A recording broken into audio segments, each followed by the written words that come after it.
Buenas, vamos a hablar un poquito de toda esta situación del medio rural que ha desembocado en los incendios que tuvimos en Asturias todos estos días, ¿no?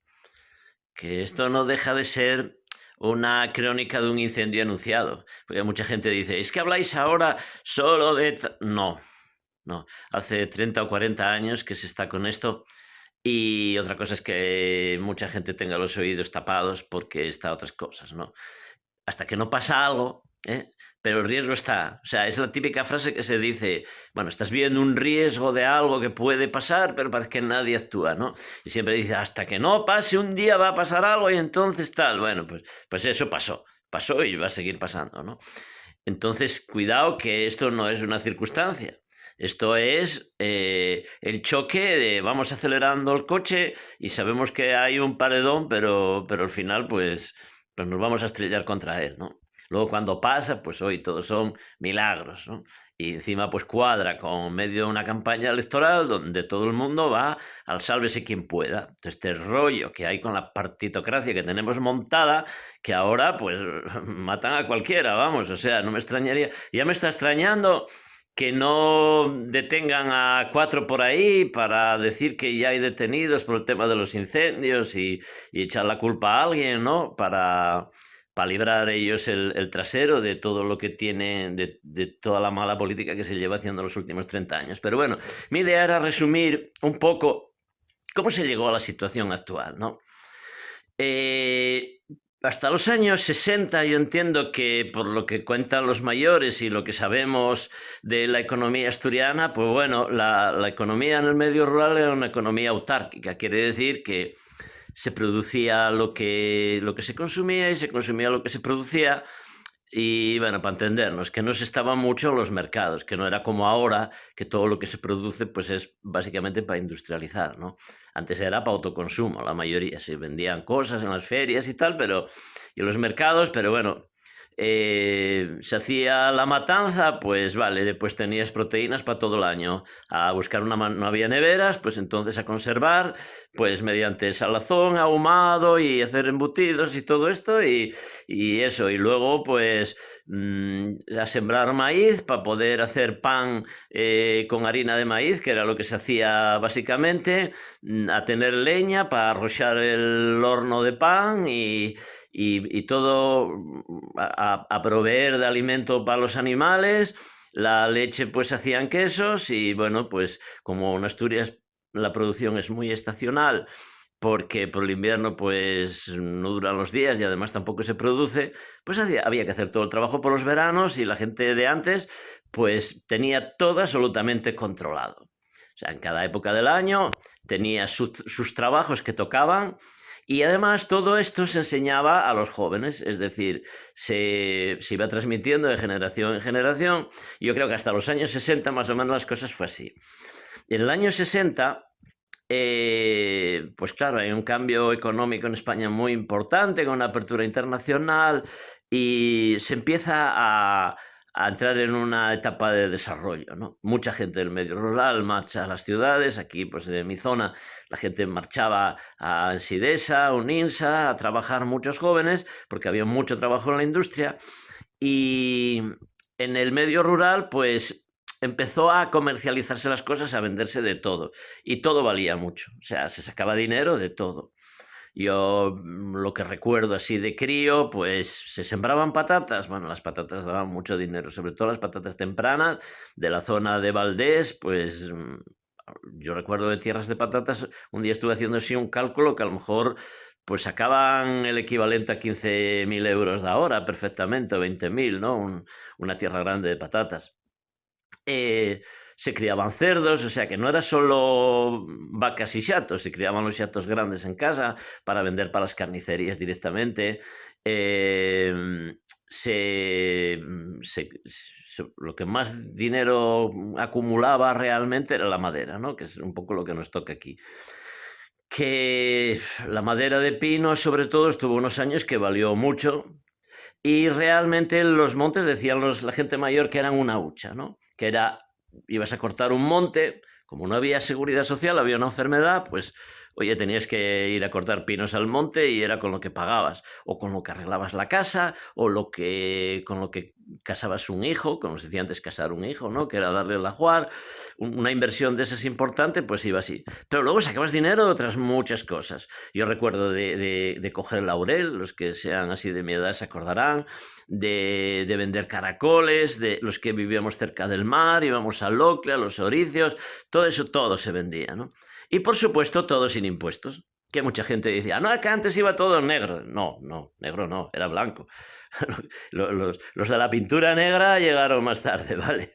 Esos, ahí ya hubo otra historia, ¿no? Pero más o menos así se llegó hasta los años 90, ¿no? En los años 90, aquí ya el Estatuto de Autonomía se empezó a aplicar, a hacer leyes, en Asturias en concreto, yo creo que fue un poco el referente de los 90, cuando empezó otra visión del medio rural. Si hasta entonces había una visión pues más o menos productivista, donde la gente pues lo que hacía era sacar para comer y para vivir y arrancarlo muy duro y trabajar mucho e invertir y desarrollar básicamente en plano económico e individual, pues vino una visión, digamos, medioambientalista, ¿no? Apareció así como de la nada. Esto son cosas que van un poco por modas también. Habíamos entrado en la Unión Europea en el año 86 y había muchas leyes que desarrollar, pero yo en el fondo, y ahora con el tiempo me voy dando cuenta, ¿no? Que una de las cosas que pasó es que toda la gente que había emigrado 20, 30 años antes a las ciudades, claro, se fue dando cuenta que la ciudad no era el entorno más agradable para vivir, ¿no? Había contaminación, había ruido, había inseguridad, un paisaje guapo precisamente no había tampoco. Y hombre, pues acordaron de dónde se había venido, ¿no? Que ahí estaba, que en el campo pues había unos paisajes muy guapos, que se respiraba aire puro, que se vivía muy tranquilo, pero claro, ellos ahí a lo mejor no tenían nada para dónde ir, ¿no? Y entonces, ¿qué hicieron? Pues sacaron unas leyes que básicamente lo que hicieron pues fue expropiar, hay que decir la palabra, expropiar de uso a todos estos recursos que antes solo los disfrutaba la gente del campo, ¿no? Dijeron, bueno, pues mira, esto ahora va a ser de interés social, aquí los paisajes pues son para todos, el agua es de todos, los paisajes pues son de todos y eso pues vamos a sacar unas leyes y a partir de ya pues así pues se considera todo esto de interés social y empezamos a compartirlo, ¿no? Aparte de que haya sido esa la voluntad un poco... De todas maneras, yo no voy a negar que eso no sea deseable, ¿no? Es decir, es una visión como otra cualquiera. O sea, no, tampoco nos vamos a negar que en el fondo es deseable que no haya contaminación, es deseable que se conserve el patrimonio natural, es deseable la biodiversidad como ser. En principio, claro, no, a eso no se puede negar nadie, ¿no? Pero yo creo que realmente el problema, el punto está en la manera en que se hizo. No tanto en que sea deseable, sino en el que se hizo a la brava, o sea, sin contar con nadie. Se empezó a aplicar normativas que la gente no entendía de ninguna manera, ¿no? Esto habría que implicar a la gente del campo para que para hacerle partícipe también de sus beneficios, que los tiene, pagar los sobrecostes que eso tenga y sobre todo respetar, porque es en lo que se basa la seguridad jurídica, ¿no?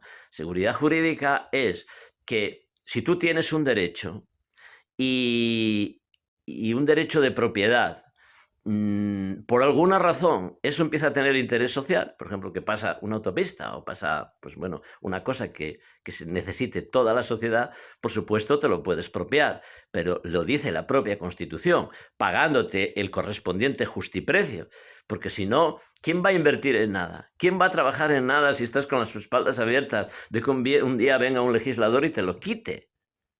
Que eso se discutió. En España no hay ese debate, pero en Estados Unidos la enmienda que permite que la gente tenga armas realmente que alguien la lea, porque todo el mundo habla mucho de no sé qué, que esos americanos tienen armas en casa y no sé qué, pero no, cuidado, se hizo previendo de que un día el Estado se te vuelva tirano, que puede ser, tú no lo puedes controlar, ¿no? Vale, que puede ser exagerada, muy bien, pero yo voy al fondo, ¿no?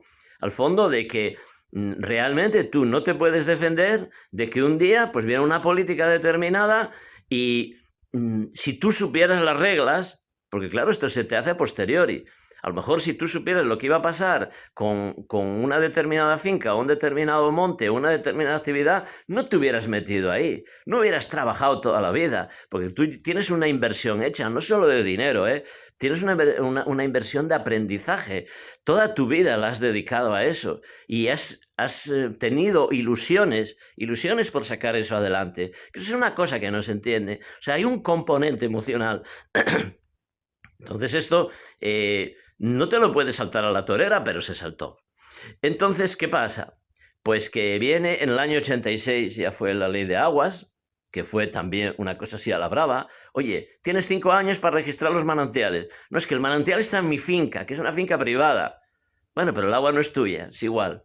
No. Bueno, ¿cómo arreglamos esto? Pues nada, solicitas una concesión y te la damos. Bueno, en principio, pues sí, las dan, ¿no? Pero es que de hecho dieron 5 años y en el año 91 en Asturias la mayoría de los manantiales no se habían ni registrado. Pero es que la gente ni lo sabía, es que no se informó.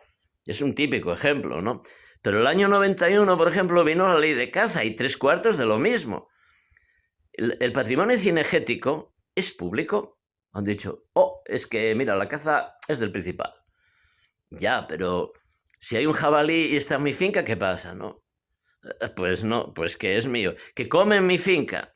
Ya, pues da igual, pues manténlo para mí, porque yo todavía nunca había al Principado sacar el saco el pienso, y ponerse a cebar los jabalíes que son suyos. Eso es, vamos, vergonzoso lo que se ha hecho con eso. Es una cosa tremenda. De hecho, desde el 2014 ya no se pagan daños por ejemplo, por pillar un jabalí con un coche. Dices tú que conduces mal, haberlo esquivado, pero no te lo pagan. Sin embargo, se ve la mala fe, se ve muy bien, en la normativa se le ve, porque si tú con el coche lo que coges es un animal doméstico, en vez de salir un jabalí, claro, el coche no lo sabe, ¿no? Si es un jabalí o es un perro o es una vaca. En ese caso es el dueño. Si es un animal doméstico y no es cinegético, entonces es el dueño que lo tiene que pagar. Y en ese caso es el dueño del animal el que tiene que tener un seguro de responsabilidad civil. Pero si es un animal cinegético y es del Principado, pues entonces no, haberlo esquivado, ¿no? Algo así, ¿no? Y luego, pues sí, puedes pagar un seguro, pero encima el seguro pues te pide que venga atestados y que te pide un atestado de que efectivamente fue el animal, y si no lo puedes demostrar, pues te comes tú el daño y lo pagas y punto, ¿no? Es así como funciona. Entonces, claro, especialmente lo que más problemas generó fue las leyes de medio ambiente y en concreto el Plan de Ordenación de Recursos Naturales, el PORNA, ¿no? Que estableció zonas protegidas en Asturias y vino a proteger pues, más del 70% de la región, con alguna figura de protección. O sea, se establecieron, aparte de los parques nacionales, el parque natural, las reservas protegidas y los paisajes protegidos, ¿no? Y con una u otra figura de protección, porque luego estaba por otro lado costas, que tiene 500 metros en la costa de protección, que bueno, no se puede edificar y tiene una serie de limitaciones. Luego la Confederación Hidrográfica, al lado de cada río, metros de espacio de policía, eso tú tienes que pedir permiso para tocar ahí, para cortar un árbol, para cualquier cosa, tienes que entrar ahí, ¿no? Y claro, pues todas estas figuras de protección, que todas son limitantes, realmente es una expropiación, porque ¿qué más da que tú tengas un terreno y el terreno sea tuyo? Por ejemplo, el terreno rústico, por ejemplo, ¿para qué sirve? Pues si no te sirve para producir alimento para la ganadería, o sea, eso presupone que tiene que haber una ganadería prácticamente en Asturias. Bueno, también puedes tener alguna producción agrícola, pero básicamente te las puede afectar cualquier tipo de protección. Entonces, claro, todo esto además viene reforzado porque hay un servicio de control que se llama el Seprona, ¿no? Que es el que vigila por todo esto, ¿no? Vigila y está encaminado pues, a vigilar y sancionar, básicamente. Y cuidado con los estacazos que pega. O sea, hace poco a una persona que para rellenar un bache en un camino usó un poco de escombro de la casa, de una pared de ladrillo que tiró ahí, que eso rellena muy bien, que toda la vida se hizo en los pueblos, yo lo vi toda la vida en mi pueblo. Eso es un vertido de residuos y le metieron 900 euros. O sea, tampoco creáis que mete 50 euros, ¿eh? Ese tipo de sanciones ahora, porque también hay una desproporción en los procedimientos sancionadores. ¿De dónde sale eso? ¿Quién ha dicho que tienen que ser 900 euros? Porque una cosa es que puedas o no puedas sancionar y otra cosa es los palos que metes, ¿no? Entonces, claro, se ha generado pues, auténtico terror. Ahí sí que hay terrorismo, ahí sí que lo hay. Barbón, tú que hablas de los terroristas incendiarios, pues vete apuntando también de los tuyos, ¿eh? Que también, a ver qué siente alguien cuando le llega una sanción de ese tipo. No sé cómo crees tú que eso se interpreta, ¿no? Entonces, ¿qué pasa? Que básicamente para mí el problema está no en el que haya protección, sino en cómo se llevó a cabo las leyes y también qué medios se ponen para mantener eso. Porque claro, lo que no puede ser es que esa protección solo recaiga en los habitantes del medio rural. Que no se ponga dinero y medios para hacerlo tú. Es decir, si tú a mí me quitas de hacer algo y ese algo convendría hacerlo, oye, pon tú los medios. Ah, no, es que no tenemos medios. Hace poco escuchaba al alcalde de Valdés decir que los caminos... A ver, Valdés es el tercer concejo más grande de Asturias, ¿vale? Es un concejo muy grande. Que si juntáramos y pusiéramos en línea todos los caminos de Valdés, sería algo así como 3.000 kilómetros. Bueno, en concreto decía que se podría ir a Roma y volver por todos los caminos de Valdés, ¿no? Claro, que nadie piense ni que el MOPO ni que el ayuntamiento va a arreglar los caminos de los montes. ¿Por qué no? Sin embargo, tú, si en un monte tuyo te pones a hacer una zanja en un camino, o hacer una alcantarilla, o hacer algún tipo de obra que necesites, si viene el Seprona, te cae un palo. Así de claro, ¿no? Como decía uno, oye, yo el del Seprona vino, me sancionó y le dije, no, pero toma la azada, hazlo tú. Si lo vas a hacer tú, perfecto, ¿no? Pero claro, y esto es para que se entienda la situación a la que hemos llegado. Si los gobiernos no tienen medios, por más que digan, que eso es otra de las mentiras que hay, ¿no? Por más que digan que tienen y que pueden hacer, pero luego te limitan a ti, al final no lo hace nadie, ¿no? ¿A dónde llega todo eso? Pues a que la gente marche del medio rural. ¿Por qué hay despoblación en el medio rural? A ver, ¿por qué hay despoblación? Porque estamos con el reto demográfico. Pues porque la va a haber, pues porque la gente no tiene que vivir, no le interesa mantenerse ahí, porque por las limitaciones que tiene y lo que puede obtener de ahí no le interesa, no le sale y se marcha. Entonces, incluso también en Asturias, que ya hemos bajado del 1.000.000 de habitantes, a ver si se cree que todo esto no tiene consecuencias. Entonces todo esto se puede ver muy bien, por ejemplo, lo que pasó con los medios que tiene el 112 y que se vieron el otro día en los incendios, ¿no? Sin quitar valor ninguno al tremendo trabajo que hicieron los bomberos y lógicamente los medios que ellos tienen pues son como muy quirúrgicos, ¿no? Están muy preparados y van a puntos donde realmente pues el rendimiento que dan es muy bueno. Pero aún así, eso está muy lejos de las necesidades que se pueden generar en un medio como el espacio, por ejemplo, del occidente asturiano, ¿no? Estuve haciendo unos números así por encima, porque ellos hablan que desplazaron 1.000 y pico bomberos, y aunque cada uno dispusiera de un vehículo y tuvieras 1.000 bomberos y 1.000 vehículos, en el occidente de Asturias, que tiene del orden de 5.000 kilómetros cuadrados, si haces un cálculo por encima, significa que si los repartes, estarían a 3 kilómetros unos de otros. Mira tú lo que puedes cubrir. O sea, como no se moviera la gente de los pueblos porque se vio con el fuego al cuello y los medios, las cubas de Purín, que están tan denostadas fueron las que de verdad salvaron a muchos pueblos, y esas cubas son de ganaderos, y cuidado, de ganaderos de leche sobre todo, no de ganadero extensivo, de ganaderos que tienen que invertir mucho y que se lo juegan constantemente para poder sacar adelante las producciones. Pues, ¿qué pasa? Que como la política vive de la propaganda, pues estás viendo siempre la TPA. Bueno, pues van al parque de bomberos y enseñan cómo funciona un vehículo, ¿no? Y ves aquel vehículo que parece que tiene todo, o sea, parece una nave espacial. Y dices tú, bueno, con esto no hay fuego que se nos resista, vamos. Pero claro, luego llegas a la hora de la verdad y con todo eso centralizado, pues resulta que si hay una carretera cortada no puedes pasar, que si como el otro día, por ejemplo, hacía tanto viento, no pudieron volar los aviones. Claro, ¿qué haces?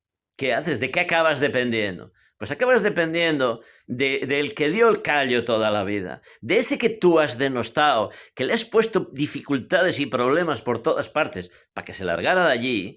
Ese es el que tiene que acabar librándote. Y no tienes ni la poca vergüenza de reconocérselo.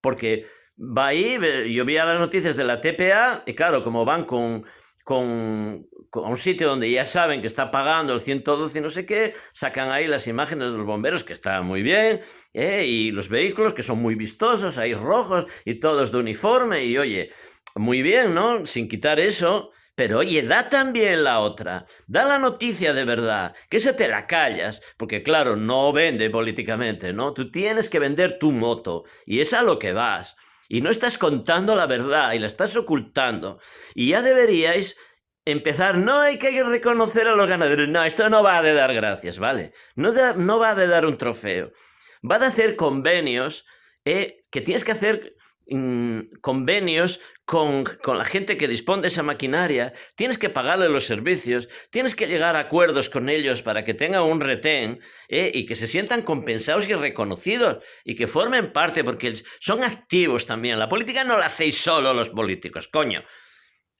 La política hay que procurar que la haga, si participa todo el mundo, las cosas salen adelante. Pero no puede ser que la montéis como una industria, como lo estáis montando, que estáis vendiendo una marca, que es eso con lo que estás librando, ¿no? Y luego hay que decir otra cosa, respecto de las limitaciones a los productores, ¿no? Que, claro, todo esto son factores que tienen unas consecuencias. ¿Ves? Es como cuando te dicen que está subiendo la marea, y bueno, sí sabes, ¿no? Que está subiendo la marea, pero hay un punto hay un punto de inflexión, ¿no? Que es cuando tú sientes el agua fría por los pies, ¿no? Eso es cuando ya se producen las consecuencias, ¿no? Entonces aquí el punto, ¿dónde está? Todo esto, donde realmente castiga y machaca a los habitantes de la zona rural, es cuando tienen que vender sus productos y les haces competir en un mercado de tú a tú con gente que no tiene esas limitaciones. Porque claro, es donde a él le arruinas, es donde él lo sufre, porque si no a él le daría igual. O sea, aquí el problema que hay es que cuando esta política la diseñan urbanitas, ellos ponen mucha cortapisa, pero no están dispuestos a pagar más por esos productos que tienen un sobrecoste por cuestiones medioambientales. Luego tú no, luego tú ¿dónde compras? No, pues compras en las grandes superficies el producto que venga de donde venga. Que quitasteis, por ejemplo, por un problema sanitario que hubo, bueno, un problema con las patatas, ¿no? Con la mariposa esta que... Y prohibiste, prohibir, como lo único que sabéis es prohibir, pues prohibisteis sembrar patatas durante 5 años, ¿no? Una zona del occidente, una producción que en el occidente de Asturias, pues realmente siempre tuvo muy buena calidad y es una cosa que se da muy bien, que se produce barato y que siempre ha estado presente en los mercados, ¿no? Claro, luego, sí, vale, esas patatas, pues ese mercado, pues vienen de Francia o vienen de donde vengan, vino la pandemia y, ostras, o sea, en supermercados del occidente de Asturias, cuando la gente se empezó a guardar patatas, no había patatas en los supermercados. ¿Cómo puede ser que en el occidente de Asturias no haya patatas? La gente mayor eso no lo entiende. Me decía uno, pero si aquí tiras las patatas por la ventana y te nacen en la huerta, hombre, sin hacer nada. ¿Cómo puede ser que vengas a decir a mí que no hay patatas? sea, es una cosa increíble, ¿no? Y luego también hay que saber que, hablando de competir con otros productores sin salir de Europa, porque muchas normas de estas medioambientales parece que no las pone Europa, pero luego algo hay que no cuadra, ¿no? Porque resulta que en todos los países no es así. Tú, por ejemplo, vas a Holanda, un país que, bueno, conozco a lo mejor un poco mejor que otros. Holanda es un país muy pequeño y es como Galicia y Asturias juntos, más o menos, 40.000 kilómetros cuadrados, ¿no? Es todo llano y no hay ni una hectárea de matorral. Todo se dedica a producción. Tienen más cuota y más producción de leche que España. Son el primer exportador de Europa de patatas.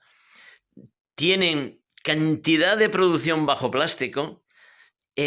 Son expertos en tecnología de riego, son expertos en invernaderos, usan energía geotérmica. Como parte del terreno lo robaron al mar, pues hoy agua tienen toda la que necesitan. Y es un país de la Unión Europea, ¿eh? Vete a decir tú que la biodiversidad que es mejor en el matorral que en las fincas cultivadas, ¿no? Vete, díselo a ellos. Pero resulta que los productores españoles tienen que competir en un mercado con ellos. Ahí nadie te da un sobreprecio porque estás donde estás. Que es muy guapo poner cortapisas. Pero luego, ¿qué? Luego, ¿cómo te las arreglas para salir de esto? Entonces, claro, vuelvo a lo de antes. Ahora supongo que con este resumen no lo haya entendido, sabe muy bien por qué se produce la despoblación en el medio rural, por qué se produce el abandono. Bueno, hay más cosas, ¿eh? Está el tema de la propiedad o aclaración de la propiedad, especialmente de los montes, que es una de las cortapisas que siempre se ponen. Cuando se habla de política forestal, siempre te sale alguien del gobierno a decir, bueno, es que claro, está tan confusa la propiedad de los montes que no se puede hacer ninguna política. Tiene su cosa, ¿no? Pero que tienes todo eso enfrente y que si no puedes producir, si no te sale rentable producir, abandonas todo y ahora, pues, ¿qué has generado? Pues el 70% de la superficie de Asturias, que es monte, pues más de aproximadamente la mitad de todo eso es superficie que no es arbolada. Es lo que se llama monte, porque una cosa es bosque y otra monte. Pero bueno, entendiendo por monte todo aquel espacio que no es cultivado, ahí tienes, sí, desde pastos hasta árboles, pero sobre todo matorral, ¿no? Es lo que se llama vulgarmente paraíso matorral, pero no.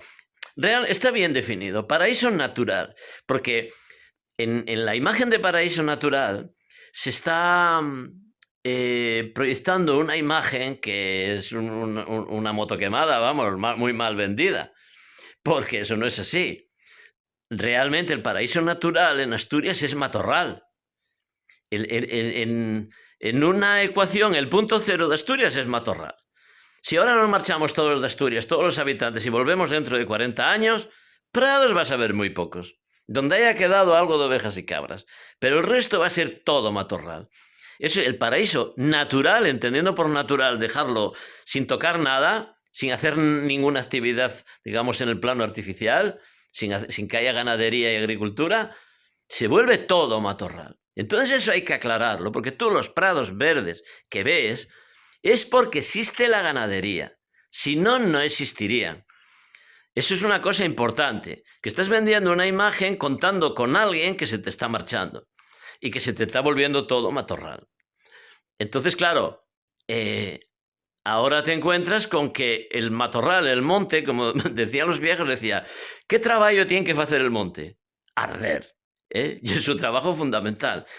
Albergar animales de todo tipo, sin mucha biodiversidad, pero va a haber lobos y jabalíes y de toda esta calaña, y resulta que sí, bueno, conservo lobo, vale, perfecto, pero entonces no hables de ganadería extensiva, porque el lobo es bastante incompatible con la ganadería extensiva. Entonces no te digo que no sea imposible, pero a ver cómo lo arreglas. De momento no lo estás arreglando. De momento no estás poniendo nada, ni dinero para hacer desbroces. Sí, haces plantaciones, pero tú subvencionar la plantación con eso no te llega, porque de lo que se trata no es que plantes hoy y se te vuelva a quemar a los 3 años. Que a lo mejor ahí sí que puede ser hasta intencionado, porque si vuelves a cobrar otra subvención por volver a plantar, pues igual no te sale, ¿no? Tendrás que mantener la prima durante todo el crecimiento, los 20 años mínimo del árbol.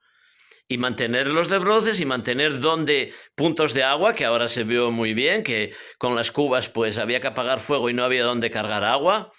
Tendrás que permitir acceder a los ríos y tendrás que permitir el uso de todas esas cosas como también con fines ganaderos. Y tendrás que permitir en los montes, por ejemplo, coger leña, coger piñas directamente al que vive en la zona sin sancionarle ni pedirle nada, porque además es su propio monte.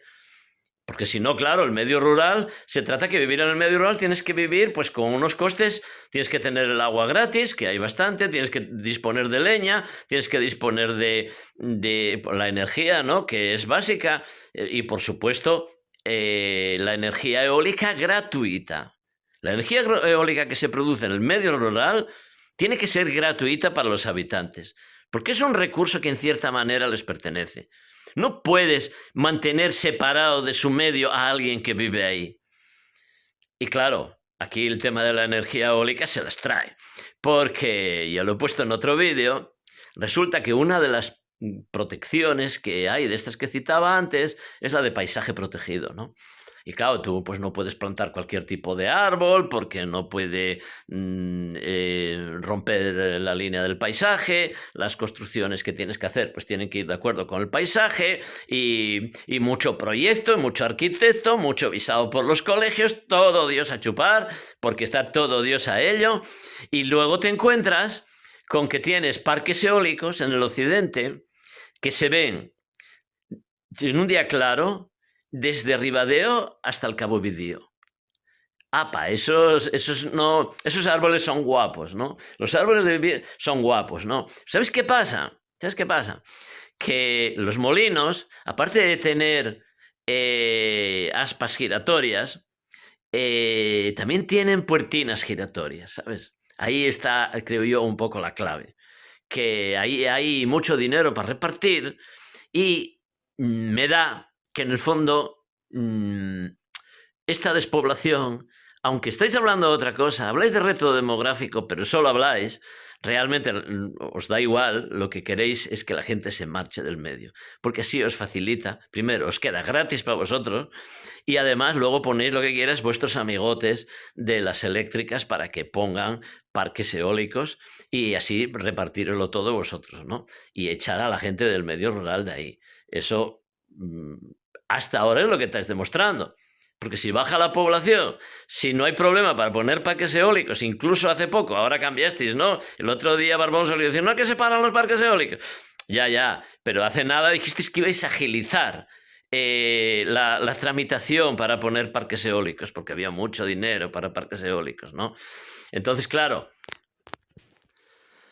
que no es pensar mal, vamos, es simplemente deducir, o sea, sumar sabemos, ¿no? Dice el refrán, nada como un pato, vuela como un pato, camina como un pato, es un pato, ¿no? Entonces, me parece a mí que aquí las cosas están quedando muy claritas. Se os vio el plumero y ahora con estos incendios, pues lo decía al principio, no hay nada que no más o menos se sospechara, ¿no? Una cosa es que se crea que es oportunista ahora sacar estos temas, pero yo recuerdo que con las asociaciones de ganaderos, ya en el año 94, cuando se creó la Consejería de Medio Ambiente, que se creó en el año 93, que no existía Consejería de Medio Ambiente, pero oye, estábamos en esos años, al principio de los 90, como decía, y oye, había que darle fuerza a toda esa política, ¿no? Y se creó la Consejería de Medio Ambiente, siendo titular en Asturias entonces María Luisa Carcedo, que todavía sigue, vamos, no le llega para tapar todos los cargos que le salen, no sé cómo se arregla, vale para todo, Pues aquella cogió la Consejería de Medio Ambiente cuando no tenía experiencia de eso para nada, pero la pusieron ahí, pues oye, ya, y ahí empezaron los problemas, especialmente con los jabalíes, y metimos un jabalí, los que se acuerden, pues éramos 20 y pico, metimos un jabalí en la Consejería de Medio Ambiente y oye, fuimos portada a la Nueva España, por lo menos era un poco empezar la protesta, pero vamos, que nos parecía que había muchos jabalíes y...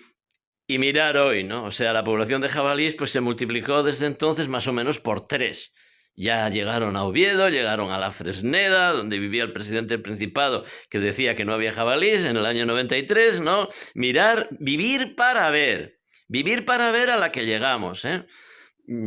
Así que mira el camino que está llevando esto y chicos, hay que ponerse manos a la obra. Hay que ponerse manos a la obra. Primero, yo creo que todo pasa... Esto no va de crear un partido político, ni de apoyar a aquel ahora que estamos en elecciones. Yo en los vídeos no quiero que me aparezca, pero vamos, borro a cualquiera que me saque unas siglas políticas por medio, porque para esto son todos iguales. Ya estuvo el PP en ese tiempo también, no solo el PSOE, y el PSOE tuvo compactos con unos y con otros. Eso da igual, eso da igual. O sea, la política para eso no va a cambiar. Y lo que sí tenemos que tomar conciencia, explicarlo a la gente de qué va esto. Yo doy mi modesta opinión, es una más. Los vídeos estos los podéis compartir, no están monetizados, o sea, no es para sacar dinero, no va a haber anuncios ni nada, y una opinión como otra cualquiera. Se agradecen todas las opiniones y deberíamos de empezar una especie de movilización, primero discutiendo estas cosas, creando opinión y oponiéndonos a la opinión dominante, porque si no, claro, pues desde la administración, ¿qué te van a decir? Se están contando milongas, haciendo juegos de trileros, haciéndote juegos de manos y despistándote, y parece que hacen, pero cada día está clarísimo que estamos peor en este asunto, ¿no? Muchas gracias por todo.